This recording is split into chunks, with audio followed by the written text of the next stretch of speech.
This is a 1989 American neo-noir film, Sea of Love. The film opens in New York City, where we meet Detective Frank Keller. His life has been reduced to a monotonous routine that revolves around two things: work and alcohol. These days, he struggles to sleep, so he spends most nights drinking alone in his small, cluttered apartment, watching the city lights flicker through his window, trying desperately to pass the time and forget the emptiness that has consumed his life. His marriage has fallen apart. His career has no major achievements to speak of. At home, there is nothing but bottles of alcohol and an overwhelming sense of emptiness. Frank goes through his job mechanically, just doing the bare minimum until a strange murder case suddenly lands on his desk. A man is found dead in his apartment. He is lying face down on the bed, completely naked, while an old love song plays in the background. The method feels disturbing and unusual to Frank. Near the body, the police find a page from the newspaper's personal ad section with a few partial fingerprints on it. There are very few clues, but the pattern is becoming clear. The killer is meeting people through dating advertisements. The very next day, Frank learns that a second murder has taken place in the same area. This time, the victim is another middle-aged man, killed in the exact same way, naked, laid face down on his bed, with the same haunting romantic music playing in the background. The one important thing common between both victims was that they had placed wanted personal ads in the newspaper for dating. In other words, both men were searching for love through newspaper advertisements, and both were murdered in the same manner. This strongly suggests that the killer may have read their ads, contacted them, met them, and then killed them. There is also a strong possibility that the killer could be a woman, but at this stage, nothing can be stated with certainty. A major breakthrough comes when it is discovered that Raymond, a man connected to the case, is still alive. Frank believes Raymond might have useful information. Frank brings him in for questioning. He says that he is a married man. He admits that he did place the advertisement, but he begs the detective not to tell his wife about it. He explains that he received many letters in response to the ad, mostly requests for dates, but he never replied to any of them. Frank does not fully believe Ramon's words, but for the moment, he lets him go. Still, Frank feels that something is not right and keeps thinking about how to move forward with the case. During all this, Frank comes up with an idea. He decides, we put our own ad in.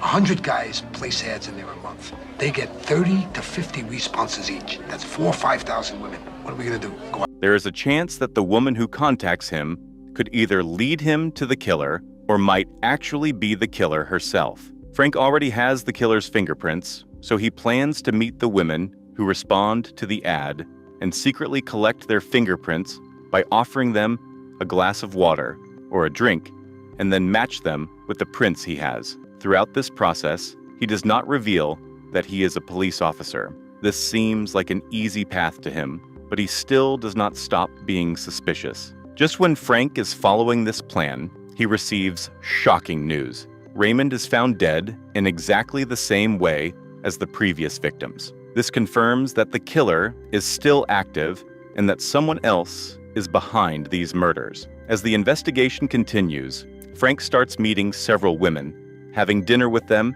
and trying to gather clues. However, despite meeting many women and checking fingerprints, he does not achieve any major success. Still, he continues, using his charm and personality to get close to them. During this time, Frank meets Helen. At first, he is hesitant to let her enter his life or come to his home, as he feels she may not have any useful information. But one evening, Helen comes to Frank's house. They talk, spend time together, and slowly grow closer. Frank feels that he has already made many mistakes in his life, but with Helen, something feels different. Their bond deepens, and they begin to care for each other. Love starts to grow between them. However, Frank notices a gun in Helen's bag. Frank began confronting her for lying, and she could be the murderer. No! What are you doing?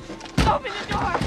Open the fucking door! Open the door! Helen, on the other hand, claims that she only got this gun for safety reasons. Listening to this, Frank is convinced and apologizes. After that, they kissed and made love. Now they are deeply in love. However, Frank is hiding a big truth, his real identity. The fear of being exposed constantly haunts him. He worries that if Helen finds out the truth, he might lose her, just like everything else in his life. Because of his feelings for her, he even destroys the fingerprints, letting his emotions interfere with the case. However, one day, truth slips out of his mouth, and Helen finds out that he is a police officer. Helen reacts with anger. I always wanted to be a printer. Oh, come on. Talk to She accuses him of pretending to love her while secretly acting like a cop all this time. She says he should be ashamed of himself. She asks whether he was hoping to find some kind of evidence against her and says that if he ever finds proof of anything, she'll know exactly why. After saying this, she walks away. The next day, Frank reaches her and apologizes, begging her to forgive him. He tells her that he doesn't suspect her anymore and that he never wanted to hurt her. After this, everything seems calm again. Love is in the air, and happiness returns to both of their lives. Meanwhile, Sherman makes a shocking discovery during the investigation. He finds out that Helen had previously contacted one of the victims and had even met him.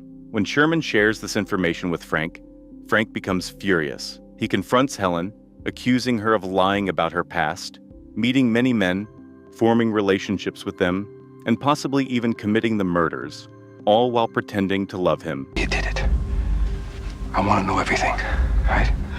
Come on, talk. In her defense, Helen admits that she did respond to personal ads in the past, but insists that she was only searching for love. She clarifies that although she met some of the men who were later murdered, she had no relationship with them and had nothing to do with their deaths. She tells him that she only met those men a few times, nothing more than that. She has no idea how they were killed. She explains that she hid the truth from him because she was afraid of losing him. She begs him to forgive her, but Frank's anger doesn't calm down. Instead, he becomes even more alert and aggressive. He pushes her away and storms out. Later, as he sits alone at home, Frank is completely confused. He can't figure out what the real truth is anymore. On one hand, he's trying desperately to solve the case. On the other, he wants his relationship with Helen to survive. But again and again, new details surface that force him to treat her harshly. Frank keeps thinking. He believes that if he can just find that missing piece, the killer will be right in front of him. While he's lost in these thoughts, something unexpected happens. Helen's husband, Terry, suddenly shows up. I know you. Fucking swing it. Without warning, Terry attacks Frank, stabbing him multiple times. After brutally beating him, Terry throws Frank onto the bed and turns him face down. Terry screams at him, accusing him of meeting his wife behind his back. He reveals that he has been watching Frank for days, tracking his movements. He demands to know what Frank has been doing with his wife and orders him to show him exactly how he touched her. Frank refuses to answer. Enraged, Terry presses a gun to Frank's head and asks whether he is involved with Helen. Left with no choice, Frank finally speaks the truth. He reveals that Terry himself is the real killer. Terry had become obsessed with Helen. He stalked every man she met, kept records of their addresses, followed them to their homes, stripped them at gunpoint, forced them face down on their beds, and murdered them. Sometimes, he would even play love songs while killing them. Now, it's Frank's turn. Terry plans to kill him the same way, but Frank reacts quickly.